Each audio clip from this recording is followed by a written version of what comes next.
ನಮಸ್ಕಾರ. ಇದೀಗ ನೀವು ನೋಡ್ತಿದ್ದೀರಾ ಉಪ್ಪೆ ನ್ಯೂಸ್. ನಾನು ನಿಮ್ಮ ಪ್ರಿಯ.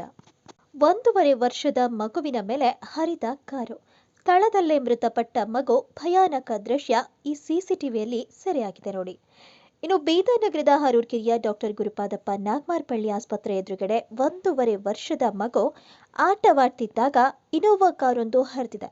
ಇದರ ಪ್ರಯುಕ್ತವಾಗಿ 1.5 ವರ್ಷದ ಬಸವಚೇತನ್ ಸಾವನ್ನಪ್ಪಿರುವಂತ ಹೃದಯ ವಿದ್ರಾವಕ ಘಟನೆಯೊಂದು ನಡೆದಿದೆ. ಇನ್ನು ಹಾರೂರ್ಕೆರೆ ನಿವಾಸಿಗಳಾದ ಸಂಗೀತಾ ಸತೀಶ್ ಪಾಟೀಲ್ ದಂಪತಿಗಳು ಮಗುವಿನ ತಂದೆ ತಾಯಿಯಾಗಿದ್ದಾರೆ. ಇನ್ನು ಕೆಲವೇ ತಿಂಗಳುಗಳ ಹಿಂದೆ ಮಗುವಿನ 1ನೇ ವರ್ಷದ ಹುಟ್ಟುಹಬ್ಬವನ್ನ ಅದ್ದೂರಿಯಾಗಿ ಆಚರಣೆ ಮಾಡಲಾಗಿತ್ತು. ಇನ್ನು 2ನೇ ವರ್ಷದ ಜನ್ಮದಿನ ಆಚರಣೆಗೂ ಮೊದಲೇ ವಿಧಿ ಆಟವೇ ಬೇರೆಯಾಗಿತ್ತು. ಇನ್ನು ಚಾಲಕ ಮೊಬೈಲ್ನಲ್ಲಿ ಮಾತನಾಡ್ತಾ ಕಾರು ಓಡಿಸ್ತಿರುವುದರಿಂದ ಮಗುವಿನ ಮೇಲೆ ಕಾರು ಹರಿದ ವಿಷಯ ಆತನಿಗೆ ಗೊತ್ತಾಗಲಿಲ್ಲ. ಇನ್ನು ಪಕ್ಕದಲ್ಲೇ ಇನ್ನೊಂದು ಕಾರು ನಿಂತಿದೆ.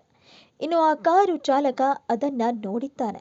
ಇನ್ನು ತಕ್ಷಣವೇ ಮಗುವನ್ನ ಜಿಲ್ಲಾಸ್ಪತ್ರೆಗೆ ಕರೆದುಕೊಂಡು ಒಯ್ಯಲಾಗಿದೆ.